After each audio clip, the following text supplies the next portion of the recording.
बिस्मिल्लाहिर्रहमानिर्रहीम। अस्सलामु अलैकुम। मैं माहिर अमराज़ बिसारत डॉक्टर नता असगर।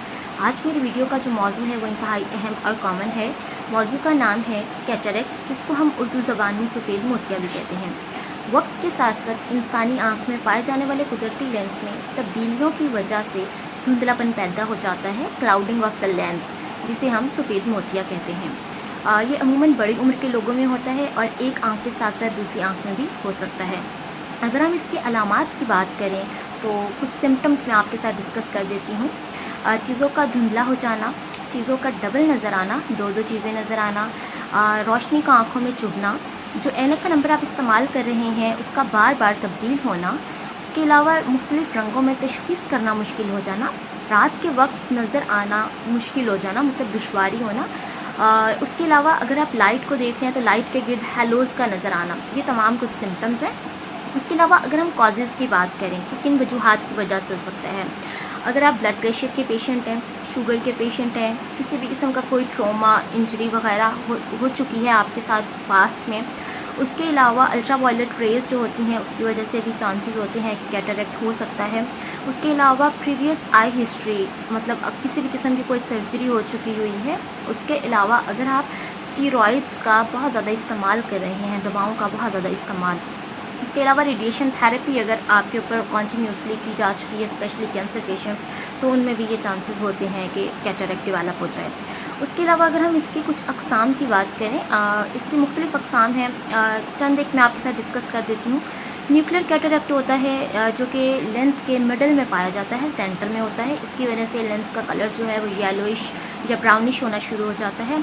उसके अलावा कॉर्टिकल कैटरेक्ट होता है, ये वेज शेप होता है और एजेस के ऊपर बनना शुरू होता है।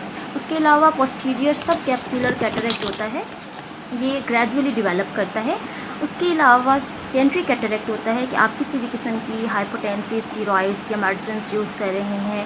ट्रोमेटिक कैटरेक्ट किसी भी किस्म की इंजरी या हादसे की वजह से आँख में बन सकता है। कंजेनिटल कैटरेक्ट बाय बर्थ पैदाइशी बच्चों में हो सकता है। और अल्ट्रा वायलेट रेज़ की वजह से कुछ कैटरेक्ट हो सकते हैं। उसके अलावा अगर हम रिस्क फैक्टर्स की बात करें, ओल्डर एज जो है वो सबसे एक मेन रिस्क फैक्टर है। हैवी अल्कोहल का यूज़ जो लोग करते हैं, जो स्मोकिंग बहुत ज़्यादा करते हैं, उन लोगों के अंदर बहुत ज़्यादा चांसेस होते हैं। और ओबेसिटी, मोटापा जो है वो एक अहम रिस्क फैक्टर्स में से है। सन एक्सपोजर, सन की जो अल्ट्रा वायलेट रेज़ होती हैं वो हार्मफुल होती हैं, जिसकी वजह से चांसेस होते हैं कि कैटरेक्ट डेवलप हो जाए। और सबसे इम्पॉर्टेंट फैमिली हिस्ट्री, अगर आपकी फैमिली हिस्ट्री पॉजिटिव है, चला आ रहा है, तो बहुत चांसेस होते हैं। अगर आप शुगर पेशेंट हैं और हाई ब्लड प्रेशर पेशेंट हैं तो ये इसके साथ ये डेवलप कर सकता है।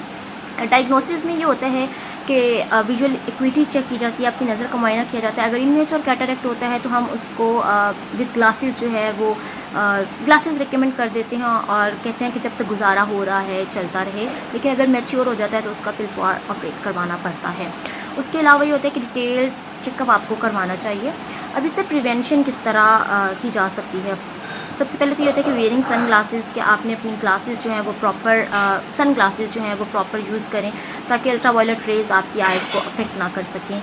रेगुलर आई चेकअप करवाते रहें। उसके अलावा स्मोकिंग या अल्कोहल जो भी आप यूज़ कर रहे हैं उसको क्विट कर दें, उसको छोड़ दें।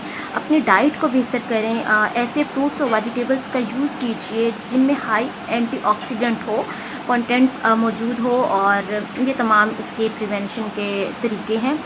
उसके अलावा लास्ट जो इसका ऑप्शन होता है, ट्रीटमेंट ऑप्शन, वो सर्जरी होता है। पहले दौर में तो बहुत टांके लगा के और मुख्तलिफ़ किस्म की सर्जरी की जाती थी, लेकिन आजकल तो एडवांस टेक्नोलॉजी आ चुकी हुई है और 15 से 20 मिनट भी नहीं लगते और लेज़र के थ्रू जो है वो आपकी कैटरेक्ट का जो है वो सर्जरी हो जाती है। लेज़र के थ्रू इसको ट्रीट किया जाता है और अगर मैच्योर हो जाए तो इसको काइंडली बर वक्त इसका ट्रीट करवाएँ, और वरना कैटरेक्ट जो है वो ब्लाइंडनेस की तरफ भी जा सकता है अगर हम इसको बर वक्त तशख़ीस इसकी नहीं करेंगे और इसको सर्जरी की तरफ नहीं जाएंगे, ट्रीटमेंट ऑप्शन अगर नहीं लेंगे। उम्मीद करती हूँ कि आपके लिए ये वीडियो बहुत फ़ायदेमंद साबित होगी। दुआ में याद रखिएगा। अगर किसी भी किस्म की कोई भी क्वेरी है तो आप नीचे कमेंट सेक्शन में पूछ सकते हैं। अल्लाह हाफ़िज़।